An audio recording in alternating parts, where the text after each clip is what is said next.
This week, on the video version of the Business of Tech, SMB perspectives on vaccine mandates and current stress levels, an Azure flaw exposed and what it tells us about cloud services, Synnex and Tech Data merge, do we care? In security, there's a framing of the data that changes the game. Those biometric devices in Afghanistan were not even the biggest data risk. And Windows Server 2022. All this and more. Hit that like and subscribe buttons, and here are this week's stories.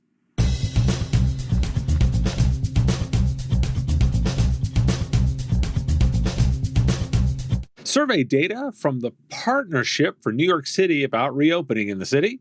Just 23% of Manhattan office workers have returned to their desk. Nearly half of employers delayed their return due to the Delta variant. 58% of companies that disclose their vaccination policy plan to require that all employees are vaccinated for COVID-19, and 44% plan to require that all office guests are vaccinated. An overwhelming majority of small businesses, at 78%, don't require employees to show proof of vaccination, per the U.S. Census Bureau's latest Small Business Pulse survey out last week. But there was a steep jump in those that reported they are mandating vaccines for workers since the census last asked the question last month, up roughly 4%. There's a similar drop in the expectation of business travel, which had been trending upward. Envoy's Return to Work survey gives similar insights. 43% of workers are increasingly worried about being exposed to COVID-19 and contracting the virus. 60% of respondents would prefer to have vaccine mandates at work, but only 51% work at companies with this requirement in place. And Adobe's Future of Time survey. 56% of SMB leaders say they are working longer hours than they would like, and 61% are feeling pressure to be reachable at all times of the day. Why do we care? It's that jump in vaccine mandates that intrigues me. Sure, 4% isn't a ton, but it's significant in upward movement, and it captures August right before the FDA approval. And this just as big companies are making their own moves. We're not done with COVID. Based on your own company, you'll be setting policies and procedures that make sense. My guidance, any speed is arbitrary if the core metrics of the business are strong. However, I've linked to some data from Bloomberg. There's a correlation between reduced vaccination rates and slower economic recovery. That plays into a number of factors, of course, but this can be a data point for predicting the speed of recovery for you and your customers too. Microsoft has warned Azure customers about a flaw in Azure Cosmos DB that left data completely exposed for the last 2 years. The company indicated it's not seen any evidence of illicit data access, despite the length and time and severity. The flaw, dubbed Chaos DB, gives full admin rights without authorization. Customers are advised to regenerate Cosmos DB keys, protected network access to be rolled out, and use role-based access control. And the company has issued more detailed guidance on its website. Microsoft is including additional safeguards and monitoring to detect future attempts to gain access to customers' accounts without authorization. The hacker behind the T-Mobile breach has come forward and criticized the company's security. The 21-year-old hacker claims to have scanned unprotected routers in order to gain access. Cybersecurity researchers at Palo Alto Networks have detailed 4 upcoming families of ransomware discovered during their investigations. And under the right circumstances, any of them could become the next big ransomware threat. The highlight? These are up-and-coming newcomers, replacing other organizations that have disappeared. A recovered script used by PYSA's ransomware operation gives us insight into the types of data they're attempting to steal. The script scans for data, including 123 keywords, things like 401k, agreement, payment, and fraud, looking within the data itself. A new alert from the FBI, digital extortion via phone call. The Hive ransomware gang dial into infected victims to demand ransom payments for release of data. Now, why do we care? So, Microsoft has a huge vulnerability in their software, which they fixed. and which they also then added more safeguards to watch for further outbreaks. Cloud technologies don't make vulnerabilities go away, they just change the responsibility of management.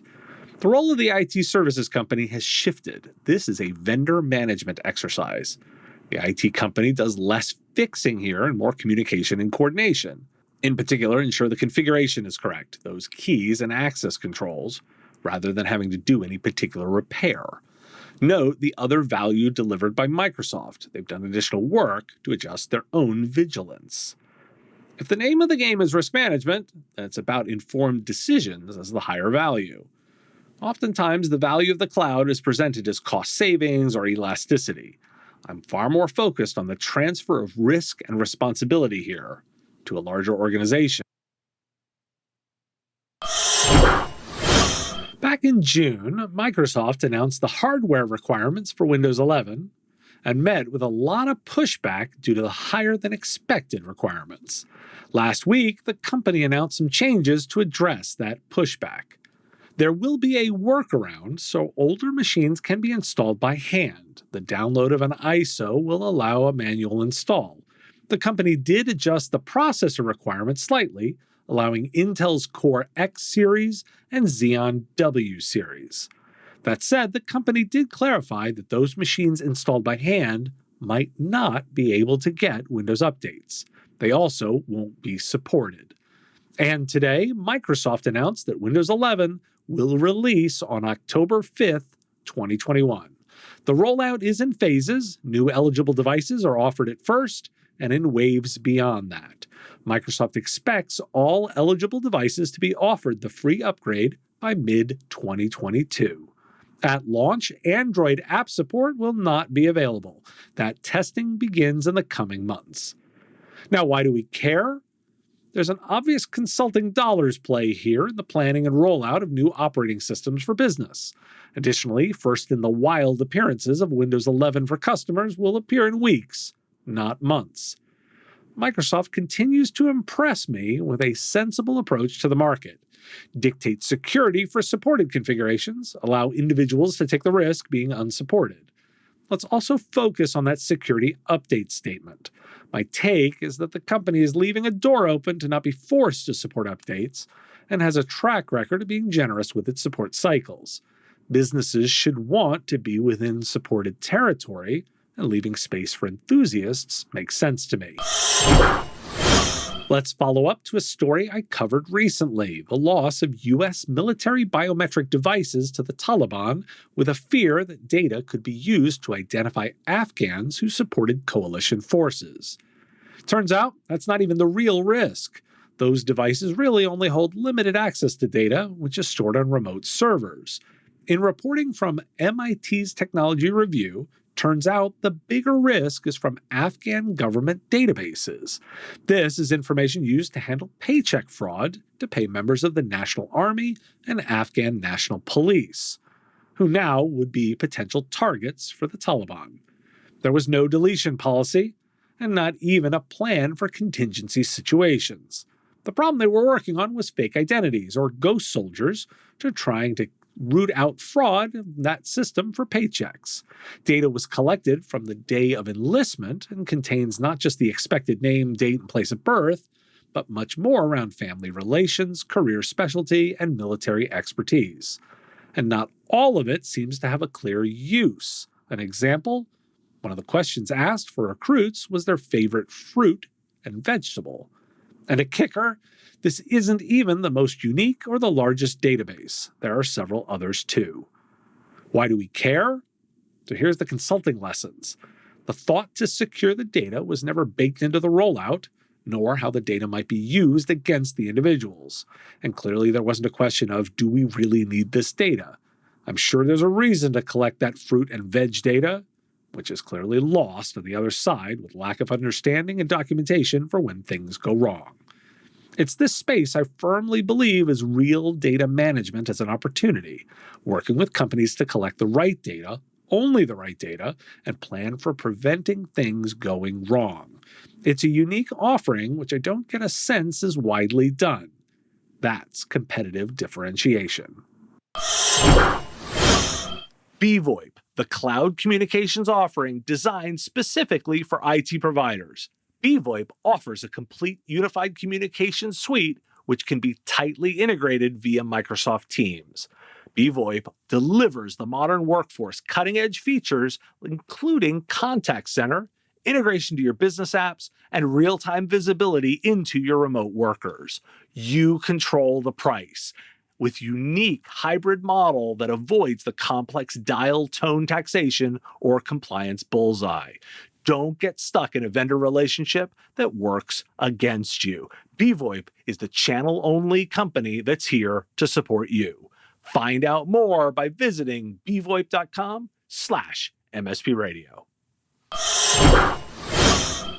About 5 million households have signed up for the federal program that offers $50 a month to pay for internet service.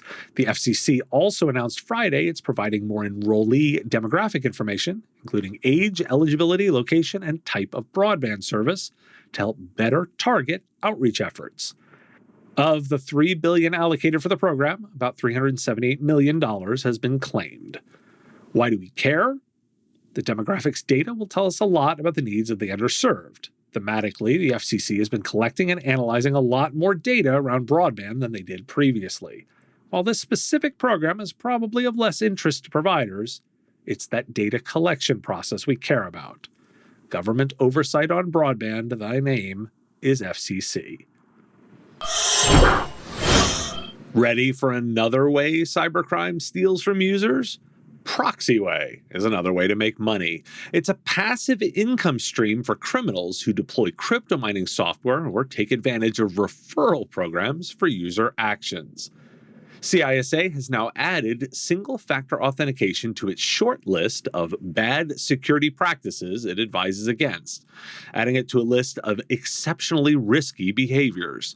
Also on that list, flat network topologies, lack of least privilege, everyone is an administrator, poor physical controls, and transmission of sensitive data without encryption.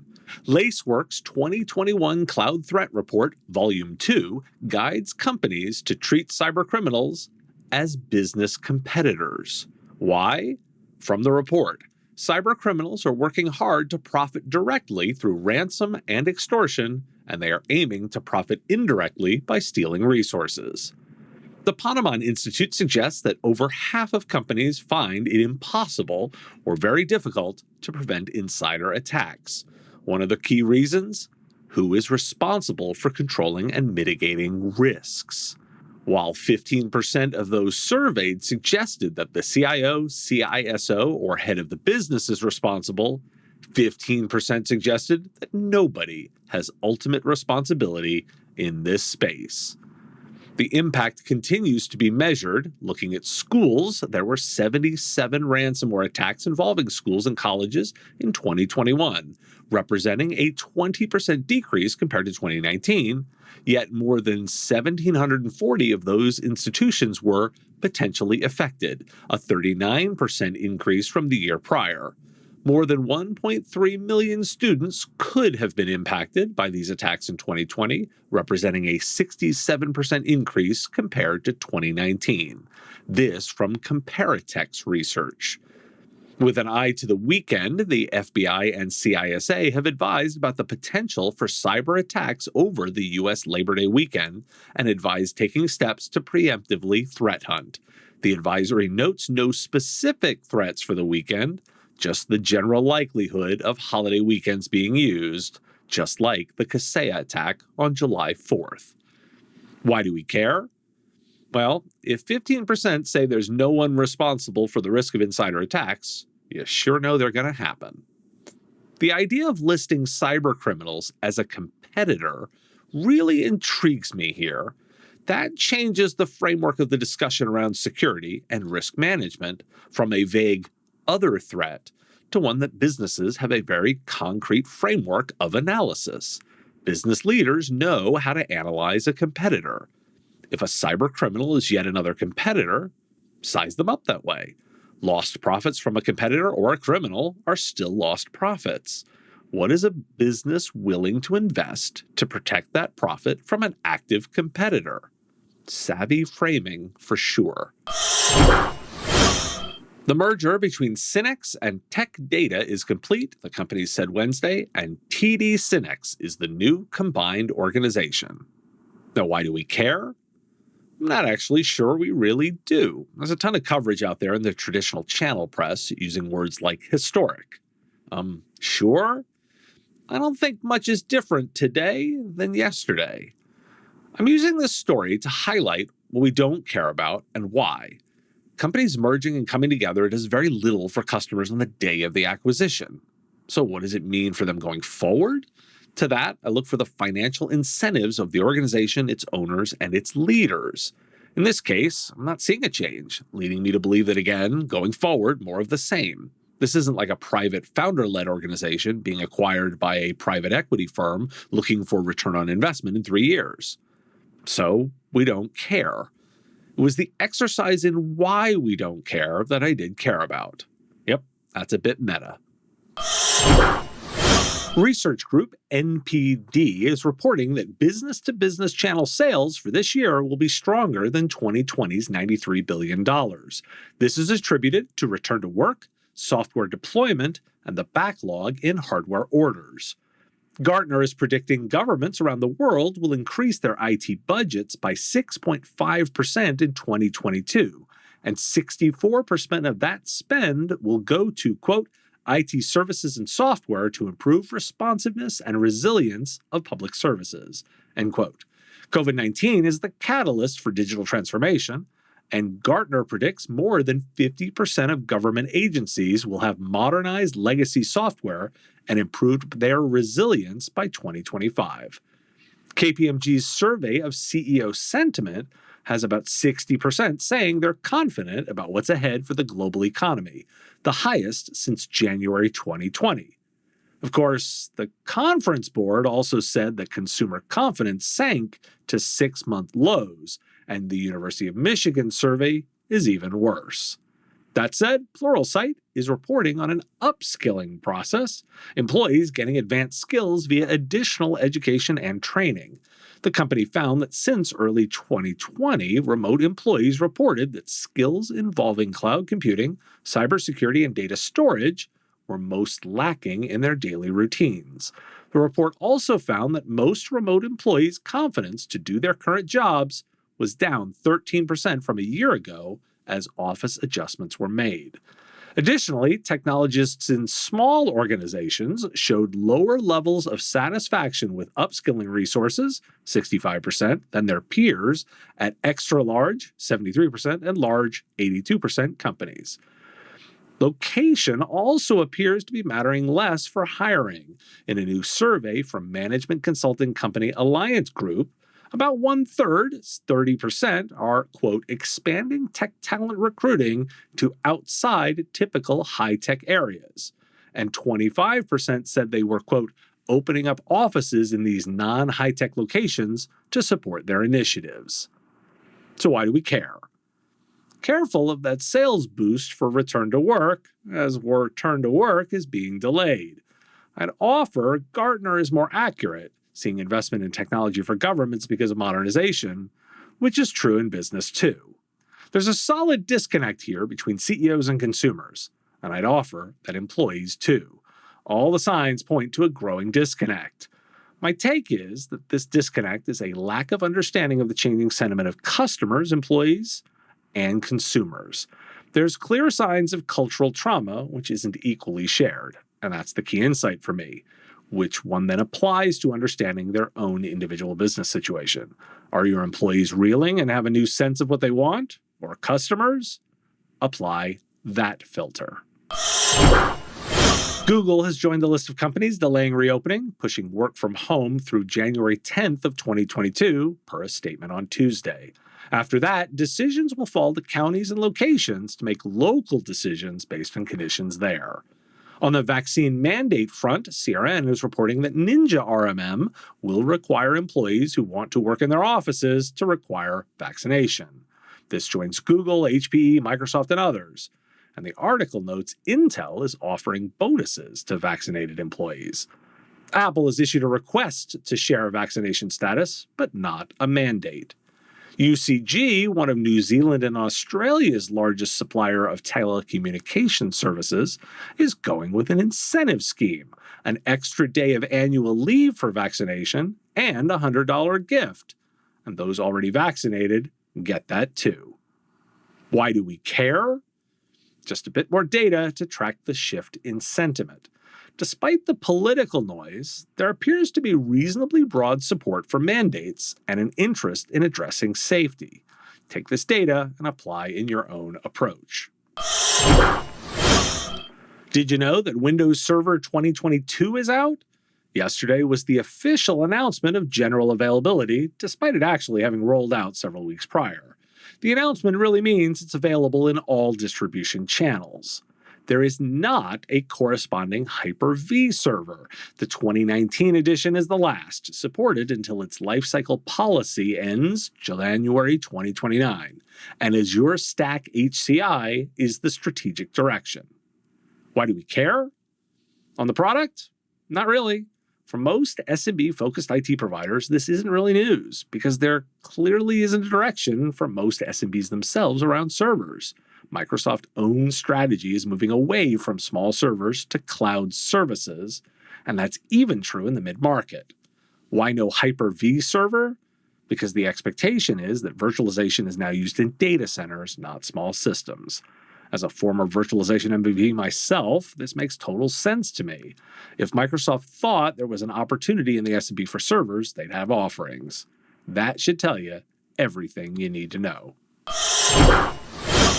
Thanks for tuning in to This Week in the Business of Tech. Shows come out each week, pulling together the daily podcast. If you like this show, please hit that like button and subscribe to the channel. The content here is possible because of supporters like you. If you want access to shows early, answers to your questions, and private interactions, join our Patreon. It's pay what you want. You decide what the content is worth. Join at patreon.com/MSP Radio. Patreons also get access to the written versions of every story as they come out. If you want the stories right away, you can get them on the daily podcast. Find The Business of Tech on Apple Podcasts, Spotify, Google Podcasts, or wherever you get your shows. Subscribe links at businessof.tech, and I'll talk to you again next week.